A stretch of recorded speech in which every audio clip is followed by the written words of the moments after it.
Hola gente, ¿qué tal? ¿Cómo andan? Bienvenidos una vez más a mi canal de YouTube y gracias por estar del otro lado. Como siempre les digo, para hablar un poco de Lanús, me imagino mientras todos ustedes o la mayoría espera encontrar en este espacio o en cualquier otro el nombre confirmado del próximo entrenador. Lo cierto es que a esta hora del martes, cuando estoy grabando este video, en horas de la tarde, todavía no hay certezas con respecto a la búsqueda. En verdad sí con respecto a la búsqueda, no en cuanto a la confirmación. Siempre con el optimismo del lado de la nueva dirigencia que ya asumió en la jornada de ayer de poder repatriar a Jorge Almirón en charlas para lograr eso, pero bueno, mientras todavía se define esa cuestión, les propongo realizar o en verdad escucharme y compartir y dejar sus comentarios acerca del balance de esta liga profesional que se cerró el último domingo con la derrota de Lanús ante Defensa y Justicia, haciendo un repaso de todo lo que fue el semestre, de los objetivos que tenía el conjunto de Luis Ubeldía y de cómo fue acercándose y alejándose de manera increíble por momentos para terminar cerrando y empezando y anticipándome para mí un semestre que no es del todo bueno ni cerca. No sé si decir que es malo, pero en el que no se cumplieron los objetivos, me parece a mí, y en donde terminó alcanzando el objetivo de mínima que tenía este equipo, que era clasificarse a la Copa Sudamericana y no para lo que realmente se armó, me parece, y para lo que realmente estaba este plantel en el fútbol argentino. Recuerden ustedes que para este semestre llegaron refuerzos como hacía mucho no llegaba a Lanús. Ubeldía se la había bancado y muy bien, sobre todo después de la pandemia, porque es cierto que en la temporada anterior, la que se interrumpió justamente por la pandemia, Lanús tenía a Rossi, a Muñoz, a Auski y algún otro que se me esté escapando, o principalmente ellos tres como refuerzos que se fueron, y después con el tema de la pandemia y la cuestión económica, la idea del club fue muy clara y Ubeldía lo aceptó y lo aprovechó a su manera, porque la verdad es que hizo campañas muy buenas. De hecho, sin ir más lejos, la final de la Sudamericana con muchísimos juveniles, y quedaba la deuda para con Ubeldía, me parece a mí, de darle todas las herramientas con jugadores de mayor jerarquía, de mayor experiencia, para pelear por objetivos grandes, con todo servido, digo, porque vaya si no fue un objetivo grande la Copa Sudamericana del 2020, que se termina definiendo en el 2021. Pero es cierto que Lanús la juega con muchos juveniles, quizá Defensa y Justicia también, porque está claro que no tenía más en jerarquía Defensa y Justicia. Y quizás sí tenía más el San Pablo y Lanús lo terminó eliminando, por citar solo un ejemplo. Pero sí darle a Ubeldía un semestre cuando había terminado el semestre pasado con algunas dudas por el rendimiento y por la eliminación en la Copa Argentina y por la eliminación en la Copa Sudamericana, más allá de que era complicado el hecho de pelear un grupo con Gremio, y también por cómo se dio la no clasificación en la Copa de la Liga Profesional, perdiendo contra Newell's y con Sarmiento. Habían generado dudas, pero yo me acuerdo que lo manifesté en ese momento, que estaba de acuerdo con la continuidad de Ubeldía, dándole un semestre con un plantel casi que sin excusas, y vaya si lo hizo Lanús, trayendo a Malcorra, que si ustedes van a buscar el video en el que yo hablaba del refuerzo de Malcorra, hablaba de un refuerzo muy interesante y termina siendo uno de los 3 mejores jugadores de Lanús, quizás ni siquiera con tantas expectativas en la previa, pero las cumplí con creces.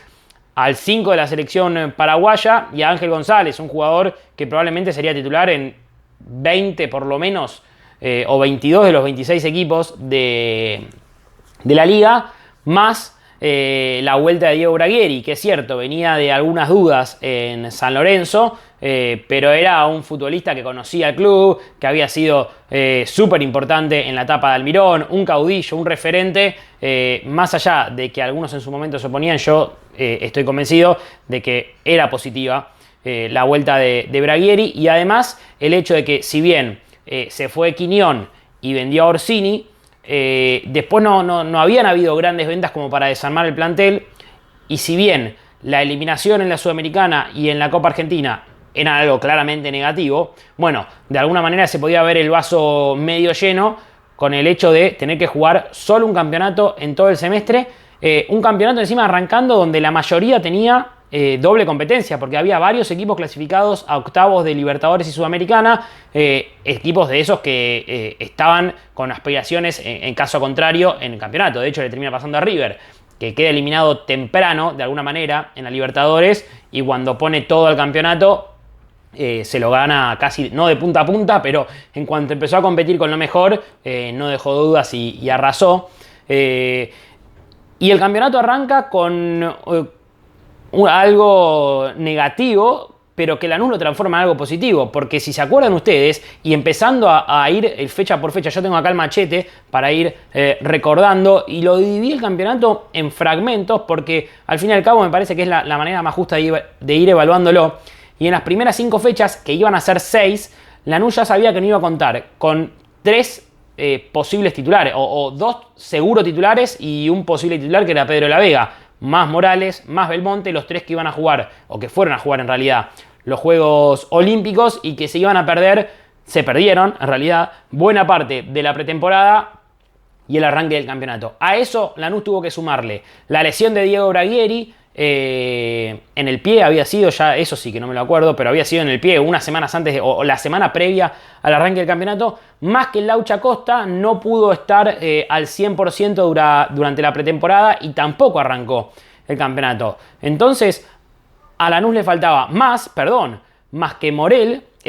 volvía de la Copa América, que encima había venido con una lesión, cosa que en su momento no se supo y se supo después. Entonces le faltaba, por ejemplo, en la mitad de la cancha, el que uno pensaba iba a ser el doble 5, Morel y Belmonte. Después solo en 3 partidos jugaron como titulares el Toto y el paraguayo.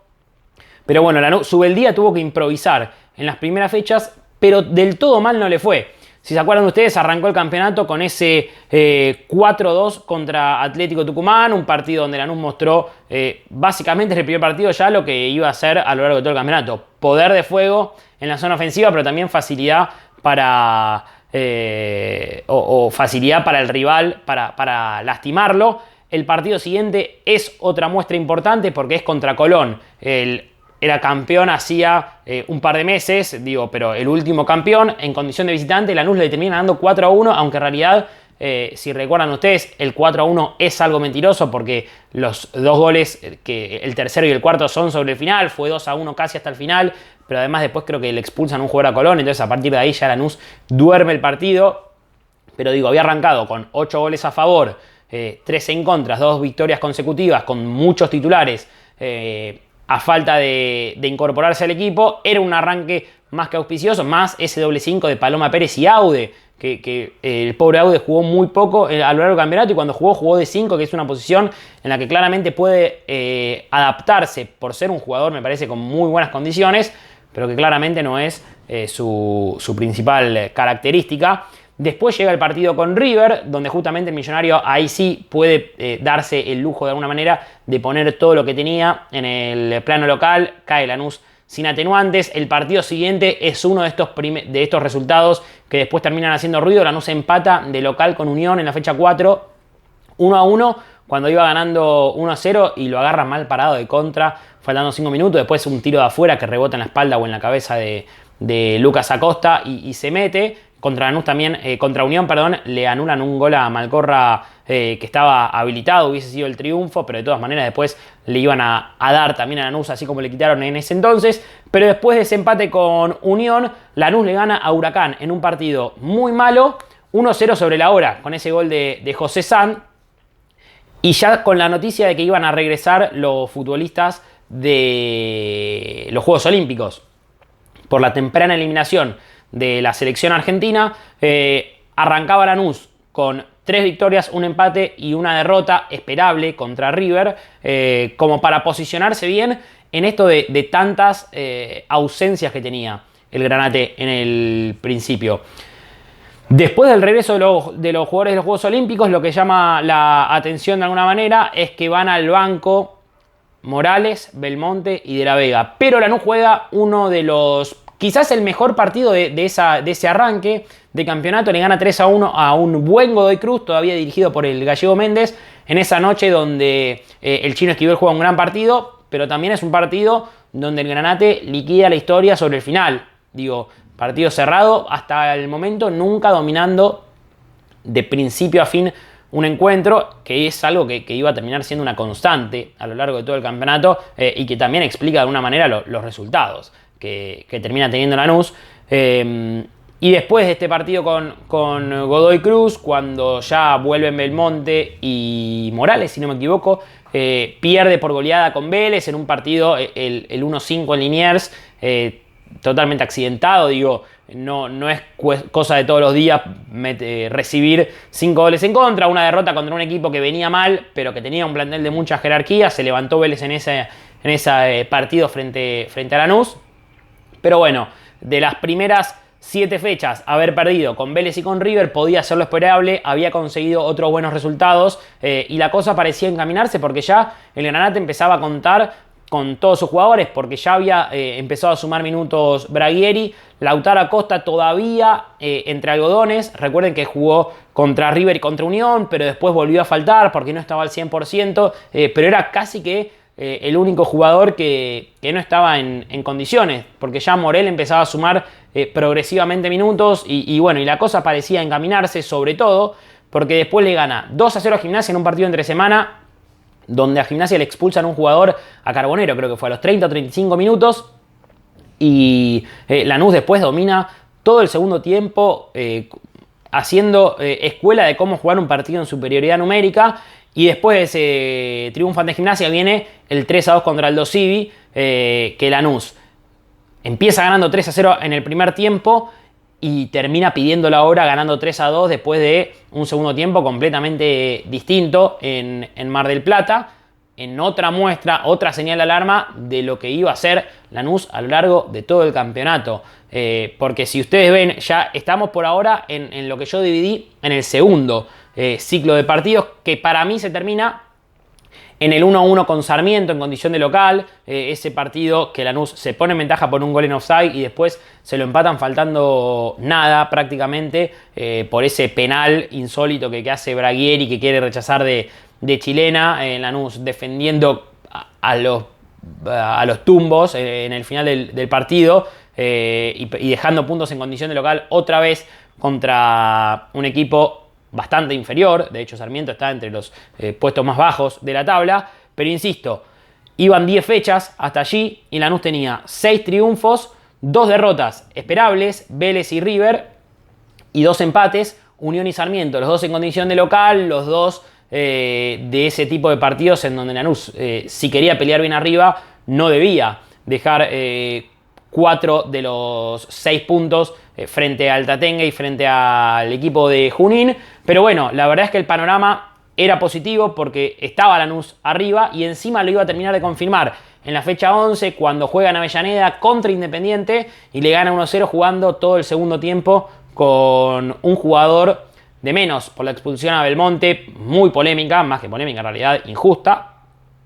En ese partido donde después en todos los medios se habló de que Lanús cagó a patadas Independiente, una locura, porque claro, el Granate por primera vez, o no por primera vez, pero después de un par de fechas, le ganó Independiente para quedar como líder. Y a partir de allí la verdad es que era un partido, yo me acuerdo que estoy prácticamente seguro que o lo dije o lo pensé en el video después de ese. Es un partido ese que le ganó Lanús Independiente que después cuando termina siendo campeón o logrando un buen objetivo parece ser el bisagra, porque Lanús ganando un partido que se le había presentado recontra adverso, porque encima Independiente a esa altura era uno de los animadores del campeonato, el equipo de Falcioni en el arranque andaba muy bien y Lanús ganarlo con personalidad, con guapesa, con uno menos, defendiendo bien, con San jugando casi doble 5, el Laucha de doble 3 y demás.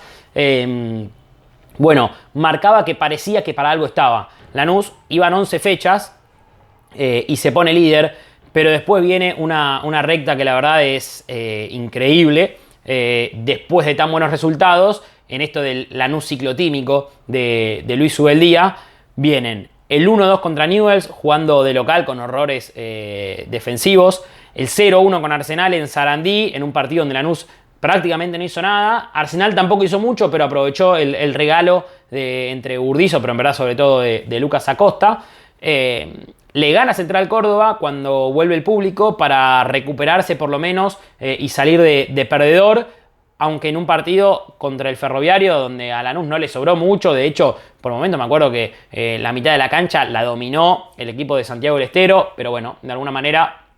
la cosa termina saliendo bien y lo importante en la vuelta del público era dar una alegría a la gente y salir de perdedor. Después pierde con Boca en un partido donde al Geneise le salen todas, donde Lanús regala otra vez la mitad de la cancha con Belmonte solo. Ese partido creo que Morel se había ido a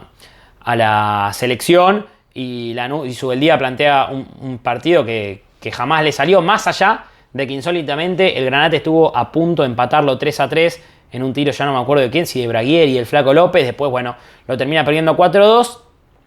Y después de Boca viene el clásico, que termina siendo un 1-1 con sabor a muy poco, porque Lanús vuelve a quedar en deuda contra Banfield en el juego, en el resultado. Consigue angustiosamente casi el empate sobre el final. Y bueno, realmente se dio mucho terreno, fíjense. 3 derrotas, 1 victoria y 1 empate, después de haberse puesto líder. Lanús se pone puntero y tiene una seguidilla de partidos algo accesible, pero pierde con Newell's, pierde con Sarmiento, le gana a Central Córdoba, pierde con Boca y empata con Banfield. 5 partidos para el olvido, cuando se empezaba a poner o a criticarse cada vez más a Subeldía, a los planteos, porque realmente ya a esa altura iban 16 fechas de campeonato y Lanús estaba en deuda con el juego, porque ya no tenía excusas, porque tenía todos los jugadores a disposición, más allá de alguna ausencia particular, como por ejemplo la de Morel contra Boca por la selección y demás, pero la verdad es que tenía un plantel para competir. Y a Lanús le costaba horrores partidos contra equipos muy inferiores y estaba todo puesto en dudas. Y después del empate con Banfield venía otra seguidilla que a Lanús lo iba a hacer sacar la cabeza del fondo. Porque después de empatar el clásico, va y le gana a San Lorenzo como visitante. Es cierto, San Lorenzo, otro de los peores equipos del campeonato, pero no importa. Lanús en ese partido hace lo que tiene que hacer, sobre todo con los cambios. Recordarán ustedes el ingreso de Ángel González, de Pedro de la Vega, para ganar el partido ante el Ciclón. Empata con Talleres en un partido que pudo haber sido, no sé si de fin de ciclo, porque no creo que se hubiese terminado nada. Pero el primer tiempo fue increíble. Lanús perdía 3-0 caminando la cancha con errores insólitos y demás. Pero después juega, me parece a mí,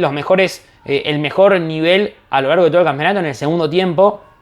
donde termina rescatando el empate, donde lo pudo haber ganado y donde esa vez, a mí, yo lo comenté, eso sí me acuerdo, que el empate ese le dejaba sensaciones de aires de triunfo, porque bueno, por lo menos había sido una respuesta anímica y futbolística de cara a la recta final ante uno de los mejores equipos del campeonato, más allá de que la T venía de perder contra River. Y después de ese partido va y le gana a Argentinos en la Paternal, un reducto siempre muy difícil, 1-0 por la mínima, un partido muy cerrado, muy luchado, muy trabado, pero de esos partidos que tenés que ganar. Y empata con Estudiantes de local, que el pincha venía por debajo en la tabla anual y como mínimo Lanús no tenía que darle chances de que se pusiera nuevamente a tiro, o que lo superara. No me acuerdo si ganaba Estudiantes, creo que lo pasaba o lo alcanzaba y tenía mejor diferencia de gol. El empate en un partido parejo donde los dos lo buscaron, donde Lanús tuvo chances, pero también Estudiantes, bueno, le dejaban bien parado de cara a una recta final, donde yo me acuerdo que hice un video en el que hablaba de que Estudiantes tenía un fixture mucho más complicado que el de Lanús, porque tenía que jugar con Vélez, tenía el Clásico por delante y algún otro partido complicado. Y Lanús, más allá de que tenía a Racing, a Defensa en la última, que asomaba con muchos triunfos consecutivos, la verdad es que tenía un fixture accesible. Y vuelvo, después del partido contra Estudiantes quedaban 5 fechas y la clasificación a la Libertadores, no digo que era un hecho, pero lo tenía Lanús muy bien parado. ¿Y quién iba a imaginarse que este Lanús ciclotímico le quedaba todavía una caída más? Así como subió, bajó, la recta final fue un desastre, porque Lanús en los 5 partidos arranca ganando 2-0 contra Patronato y lo pierde 3-2,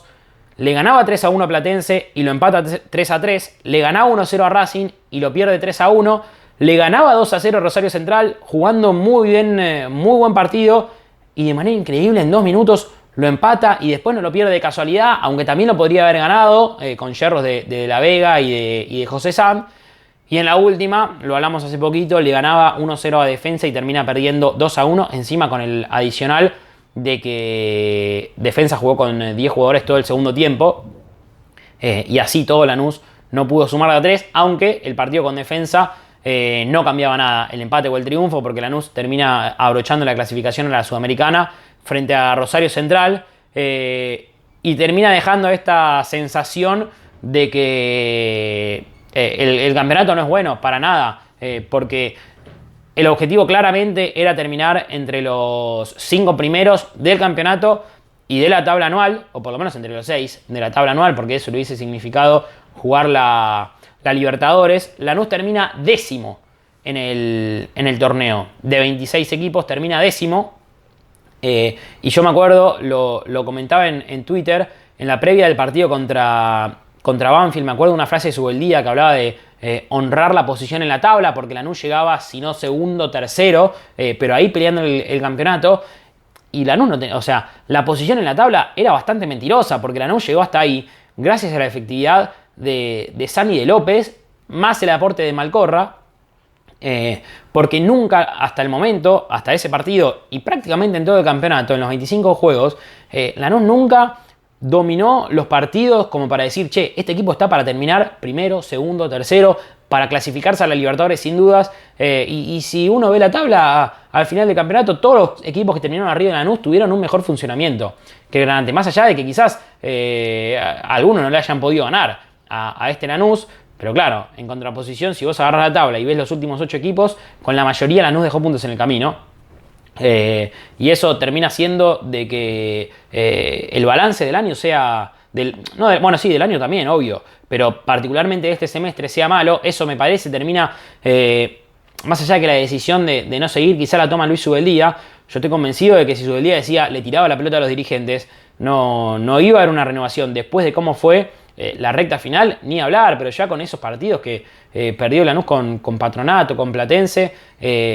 a 5 puntos terminó el Granate de Estudiantes, el último clasificado a la Libertadores, y fíjense la cantidad de partidos en los que pudo haber conseguido esos 5 puntos. Lanús empató con Unión, empató con Sarmiento, perdió con Newell's, perdió con Arsenal, perdió con Patronato, empató con Platense. O sea, no es que a Lanús no tuvo más y le tendría que haber ganado a River o a Boca en la Bombonera o a Talleres en Córdoba o al equipo que sea. Digo, Lanús tuvo oportunidades de sobra para pelear, para mantenerse en el lote de arriba y sobre todo para clasificarse a la Libertadores.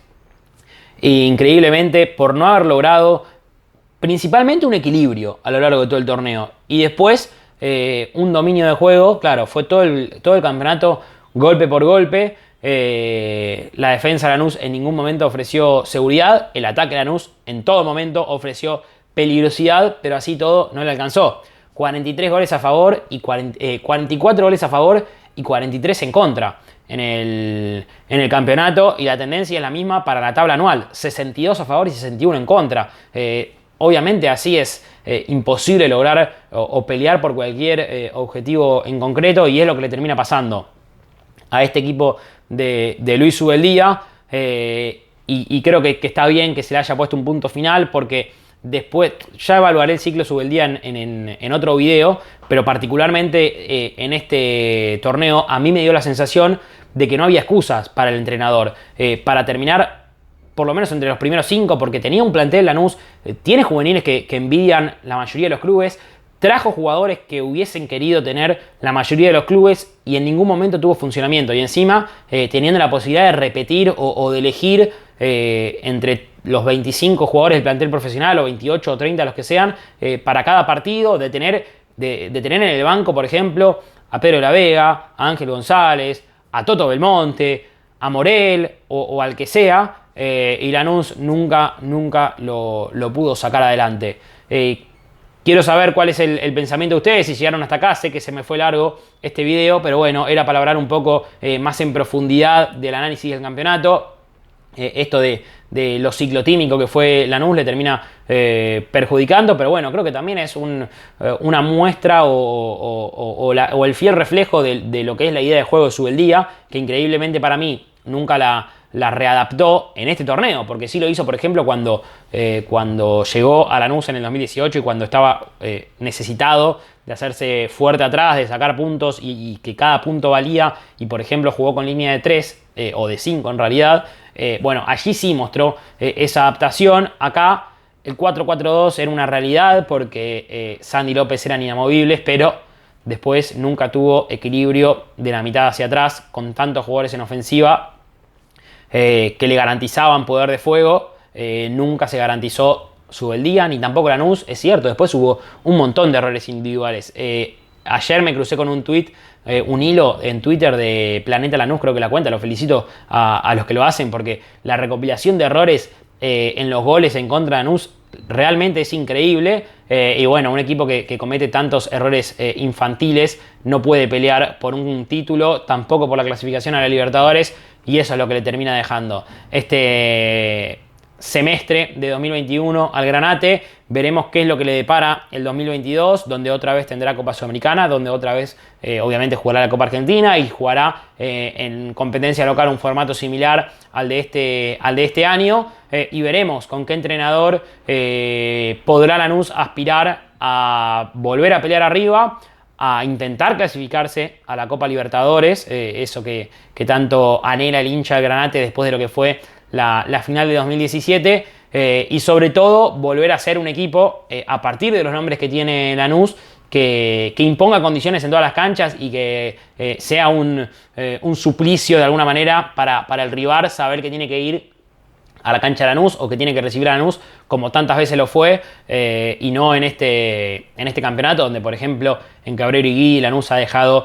tantos puntos en el camino que le costaron muy caro. Ese es el análisis que hago. Por eso me parece que los objetivos claramente no se cumplieron, que el semestre es de regular como mucho, o de regular para abajo, y bueno, y que el ciclo de Subeldía claramente había llegado a su fin. Les mando un abrazo grande, gracias por llegar hasta acá. Déjenme sus comentarios, quiero saber cómo fueron viviendo el semestre de Lanús y qué balance hacen en el final. Y bueno, nos encontramos en los próximos días con análisis del ciclo de Subeldía, con análisis en particular de los jugadores, del 1 por 1 de